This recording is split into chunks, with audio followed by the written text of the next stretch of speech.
কালকে একজন লিখেছিলেন যে আপনাদের কুণাল ঘোষ হচ্ছে পিট হেগসেট। তো দুজনেই খুব মিথ্যে কথা বলে।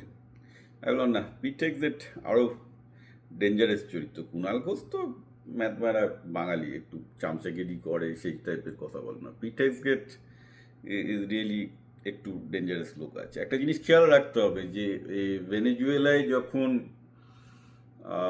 যেসব ট্রলারগুলোকে, মানে ইলিগাল যারা অ্যাকচুয়ালি ট্রাফিকিং করছিল, আগে কি হতো, ইউএস নেভি এসে মানে ভেনেজুয়েলায় এই মাদুরোকে তুলে আসার আগে পর্যন্ত দেখবেন যে যত নার্কো ট্রাফিকিংয়ের যে বোটগুলো ইউএস নেভি ওড়াচ্ছিল, তখন একটা কী হয়, ওরা দূর থেকে মিসাইল দিয়ে পুরো বোটটাতে ধ্বংস করে দিচ্ছিল এবং এক একটা বোটে 10 জন 15-12 জনের লোকের প্রাণ পর্যন্ত গেছে। এটা কিন্তু ইউএস নেভি আগে করেনি। ইউএস নেভি আগে যেটা করতো সেটা হচ্ছে যে বোটগুলোকে ধরতো, ধরে লোকগুলোকে যা হয় ধরে নার্কো উদ্ধার করে জেলে পুরে দিত। হঠাৎ করে দেখা গেল ইউএস নেভি স্ট্র্যাটেজি চেঞ্জ করে ওসব কোনো ব্যাপার নেই, গিয়ে মার, ওখানে গিয়ে মেরে 10-12 জন লোককে মেরে বেরিয়ে গেল। তো এটা নিয়ে একটা মানবাধিকারের প্রশ্ন উঠেছিল। এই ঘটনার পিছনে ছিল পিট হেগসেট। আমি মনে করছি ওটা বোধহয় ঠিক আছে, এটা বিচ্ছিন্ন ব্যাপার, নার্কোদের বিরুদ্ধে খুব কড়া একটা স্টেপ নিচ্ছে, watch out, it's not true. Pete Hegseth একটা অদ্ভুত ক্যারেক্টার। প্রিন্সটনে পড়াশোনা করেছে, প্রিন্সটন এলিটদের জায়গা। সেখানে সে একটা কনজারভেটিভ ম্যাগাজিনের এডিটার ছিল এবং মোটামুটি বেশ বড় রকমের মানে মিজোগাইনিস্ট, মহিলাদের এগেনস্টে লিখতে ফিখতো, মানে ফেমিনিস্টদের এগেনস্টে লিখতো। সে যাক গিয়ে, আমরা অনেকেই ফেমিনিস্টদের এগেনস্টে আছি, দ্যাটস এ ডিফারেন্ট কোশ্চেন। কিন্তু সমস্যাটা হচ্ছে এখানে যে এরপর সে ইরাক ওয়ারে যোগ দেয়।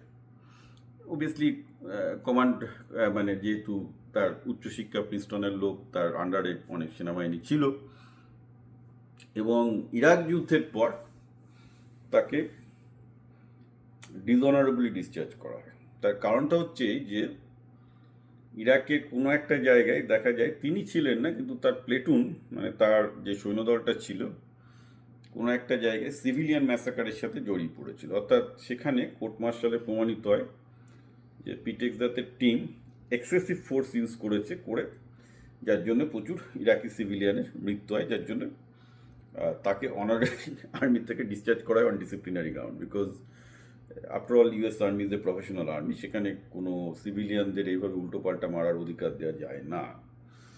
এবং অনেকেই বলছেন এই যে ধরুন এই যে এআইয়ের জন্য যে গন্ডগোলটা হয়ে গেছে, যে বাচ্চাদের স্কুলে যে 150 জন মারা গেল, ইরানি মহিলা যে বাচ্চা মেয়েরা মারা গেল, এর পেছনে হয়তো পিট হেগসেটের ভূমিকা থাকতে পারে। কারণ ওয়ার ডিপার্টমেন্টে সবাই জানে যে পিট হেগসেট মৃত্যু নিয়ে খুব একটা চিন্তিত নয়। মানে তার কাছে জেনারেলি একটা প্রফেশনাল সেনাবাহিনীতে সিভিলিয়ান ক্যাজুয়ালিটি কেউ চায় না, কোনো সেনারাই চায় না যে অন্য পক্ষে সিভিলিয়ান মারুক, কারণ তাতে বাজে রিয়াকশন হবে। এটা আদিম বর্বরতা। তাকে যখন ছিল সৈন্যদল, সেনাবাহিনী সিভিলিয়ানও মারতো, সেনাবাহিনী সেনাবাহিনীকে মারতে পছন্দ করে, সিভিলিয়ান মারতে পছন্দ করে না। কিন্তু পিট হেগসেটের রেকর্ড বলছে যে ইজ ভেরি ডেঞ্জারাস।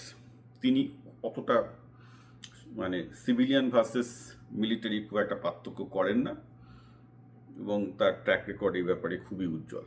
তো যাই হোক, তিনি মদ্যপান করতে খুব ভালোবাসেন এবং তার জন্য 3টে অ্যাসোসিয়েশন মানে তাকে বিভিন্ন ভেটারান সেনাবাহিনীর দায়িত্ব দেওয়া হয়েছিল। পরে অনারি ডিসচার্জের পর তিনি মানে সেনাবাহিনী থেকে তাকে তাড়িয়ে দেওয়ার পর সোজা কথা তাকে আরও 3টে সংগঠনের দায়িত্ব দেওয়া হয়েছিল। সব জায়গাতেই দেখা যাচ্ছে যে তার অতিরিক্ত মদ্যপানের কারণে তাকে তাড়ানো হয়েছিল। তো প্রশ্ন হচ্ছে যে তারপর এরকম একটা ক্যারেক্টারকে টার্ম নিল কেন? ওয়েল, এটা দেখুন, তারপর উনি ফক্স নিউজের একজন বিখ্যাত ঘোষক হন, কথা ভালো বলেন, এই জন্য ঘোষক হন, পপুলার হন কনজারভেটিভদের মধ্যে। সেটা একটা বড় কারণ ছিল। কিন্তু ফক্স নিউজও তাকে নিয়ে যে খুব একটা ভালো এক্সপিরিয়েন্স আছে তা না, কারণ তার মর্নিং শো থাকতো এবং অধিকাংশ সময় তিনি রাত্রিবেলা এত মালকে আউট থাকতেন, তিনি আসতে পারতেন না। এছাড়াও তার আরও অনেক কেলেঙ্কারি আছে। তিনি যখন প্রথমবার বিবাহিত, তখন তিনি তার দ্বিতীয় বউকে প্রেগন্যান্ট করে ফেলেছেন। তারপর তিনি যখন দ্বিতীয়বার বিবাহিত, তখন তার তৃতীয় বউকে প্রেগন্যান্ট করে ফেলেছেন। অনেক কেলেঙ্কারি আছে, সেসবের মধ্যে আমি যাচ্ছি না। ঠিক আছে, এসব আমেরিকায় চলতে থাকে, যা হয়েছে হয়েছে। বাট দ্য ফ্যাক্ট ইজ যে তার মা পর্যন্ত তার উপর এত বিরক্ত ছিল, বিশেষ করে সেকেন্ড টাইম তিনি যখন তার বউকে চিট করছেন, তার মাকে পর্যন্ত তাকে একটা ওপেন লেটার লিখতে হয়েছিল যে ভাই এবার তুই থাম, মানে ছেলে তুই বলে যে আমি মা হিসাবে খুবই লজ্জিত। তো যাই, তো প্রশ্ন হচ্ছে এরকম একটা মানে এরকম একটা ক্যারেক্টারকে ওয়ার ডিপার্টমেন্টে ট্রাম্প কেন নিল, কারণ ভেটিং কেন হলো না? এইখানে হচ্ছে খেলাটা। খেলাটা হচ্ছে এই যে এটা আপনাকে বুঝতে হবে যে আমেরিকা কে চালাচ্ছে। আমেরিকায় এই ট্রাম্পের পুরো টাকা পয়সা যে দিয়েছে মোটামুটি সে হচ্ছে পিটার থাইল, যে হচ্ছে এখন আমাদের প্যালেন্টির বলে একটা কোম্পানি যেটা ডিফেন্সে প্রচুর এআই সফটওয়্যার বেচে, তার ওয়ান অফ দ্য মালিক, যে অ্যাকচুয়ালি আপনি বলতে পারেন যে ইলন মাস্ককেও নিয়ে এসেছিল। মানে ইলন মাস্ক, পিটার থাইল এরা হচ্ছে পেপাল মাফিয়া বলে আমাদের একটা গ্রুপ আছে, তাদের থেকে এসছে। এবার ঘটনাটা হচ্ছে যে একে এনেছে পিটার থাইল।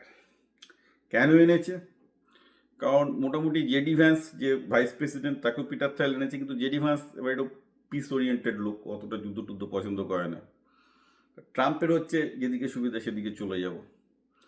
তো জেডি ভ্যান্সকে ব্যালেন্স করার জন্য পিট হেগসকে নিয়ে আসা, কারণ পিট হেগসের সবাই জানতো যে লোকটা খুব ডেঞ্জার, মানে এ যুদ্ধ পছন্দ করে। সোজা কথাকে ওয়ার মিনিস্ট্রি করা হয়েছে কারণ কারণ ও যুদ্ধ করতে ভালো লাগে, যুদ্ধ করতে পারে, লোক মারতে ভালোবাসে। আর লোক মারতে না পারলে তো আপনি মিলিটারি ইন্ডাস্ট্রিয়াল কমপ্লেক্সে টাকা পাবেন না, ফলে পিট হেগসেটকে করালো। কারণ পিট হেগসেট যদি ওয়ার সেক্রেটারি না থাকতো তাহলে এই ইরান যুদ্ধ হতো কিনা আমার সন্দেহ আছে। কারণ অন্য কেউ সেক্রেটারি হলে সে একটু পজ করতো, বলতো যে না, ইরানে গিয়ে ফেঁসে যাওয়ার চান্স আছে। কারণ যেটা হবে, যদি ইরানে ফেঁসে যায়, ট্রাম্পও পিট হেগসেটের উপর চালিয়ে দেবে, বলে এই মালটা তোমাকে বলেছিল যুদ্ধ, ইরানকে আমি কয়েকদিনে ঠিকিয়ে দেবো, ঠিক করে দেবো। তো প্রবলেম আছে এখানটা। কারণ মানে অবভিয়াসলি অন্য কোনো যদি বুদ্ধিমান ওয়ার সেক্রেটারি হতো, সে হয়তো ট্রাম্পকে বলতো না যুদ্ধে গেলে। এর আগে যেটা হয়েছিল, ট্রাম্প অ্যাকচুয়ালি 2019-এও ইরানের সাথে যুদ্ধে যেতে চেয়েছিল। তখন যিনি ওয়ার সেক্রেটারি, মানে তখন আমরা ডিপার্টমেন্ট অফ ডিফেন্স বলা হতো, তিনি কিন্তু রাজি হননি, বললেন না, গেলে তোমারও নাক কাটা যাবে, আমারও নাক কাটা যাবে। কিন্তু পিটার হেগসেটের মাথায় অত বুদ্ধি টুদ্ধি নেই, যুদ্ধ করতে ভালোবাসে, গোড়া খ্রিস্টান। গোড়া খ্রিস্টান, এমন গোড়া খ্রিস্টান যে খ্রিস্টানিটিতে হলে তো সে মানে পরকিয়া টরকিয়া করা কিন্তু সেসবে কিছু দেখা যায় না। মানে উপর গোড়া খ্রিস্টান, পেছনে মদ খাওয়া, পরকিয়া করা, যা খুশি করা আর কি, সেটা অন্য ব্যাপার। কারণ সবাই ধর্মটাকে তো একটা কি বলবো, মানে অ্যাকচুয়াল ধার্মিক লোকরা রাজনীতি করে বলে তো আমার মনে হয় না। ধর্মটাকে যারা বলে বেড়ায় তারাই বেশি ধর্ম নিয়ে রাজনীতি করে। তো যাক, সেটা অন্য ব্যাপার, সেটা পৃথিবীর সব দেশেই করে। আর পিট হেগসেটকে দোষ দিয়ে কী হবে? কিন্তু মুশকিল হচ্ছে যে এই মালটা একটু ডেঞ্জারাস আছে। কারণ এই যে কি করতে পারে, আর এর পেছনে পিটার থেলের টাকা আছে। অর্থাৎ আমি এই যে বলছি যে তার পক্ষে কংগ্রেস থেকে পারমিশন নেওয়া কঠিন হবে, বুটস অন দ্য গ্রাউন্ড কঠিন হবে, যে কখন যে কোন খেলা খেলবে, কিভাবে কোন সেনেটার কংগ্রেসম্যানদের করবে, কি প্ল্যান করবে বলা খুব মুশকিল। কারণ এই লোকটা যুদ্ধবাজি লোক, এই যুদ্ধ চায়। প্র্যাকটিক্যালি স্পিকিং ট্রাম্প অতটা প্রথম দশায় কিন্তু ট্রাম্প যুদ্ধ করেনি। আপনারা বললেন যে আমরা কি করে বুঝবো যে ট্রাম্প যুদ্ধ করবে না? এবার ট্রাম্পের ফার্স্ট ইয়েতে তো ট্রাম্প যুদ্ধ করেনি। ট্রাম্প ফার্স্ট প্রেসিডেন্সিতে ট্রাম্প কটা যুদ্ধ করেছে? করেনি। বরং বাইডেন প্রেসিডেন্সিতে ইউএস যুদ্ধে জড়িয়েছে। তো সবাই ভেবেছিল যুদ্ধে জড়াবে না, কারণ তারপর ফ্রান্সের একটা প্যাসিফিস্ট হিসেবে একটা তার একটা পরিচয় আছে যে বরাবরই সে যুদ্ধের বিপক্ষে। ঠিক আছে, প্রেসিডেন্ট ভাইস প্রেসিডেন্ট যুদ্ধের বিপক্ষে হবে। তো এই যে একটা ওয়ার সেক্রেটারি এখান থেকে ধরে নিয়ে এসছে যে হচ্ছে প্রচণ্ড যুদ্ধ হচ্ছে, এটাকে পিটার থাইলই করেছে ব্যালেন্স করার জন্য। সো না, পিটার থাইল কুণাল ঘোষ না, এ আরও বড় খেলোয়াড়। এ বেসিক্যালি ট্রাম্প হয়তো তাকে ফায়ার করবে, আমার জামানা ট্রাম্প ফায়ার করতে বাধ্য হবে। যদি ইরান যুদ্ধ ট্রাম্পকে যদি ও জিততে দিতে না পারে, ট্রাম্প একে স্কেপগোট বানাবে।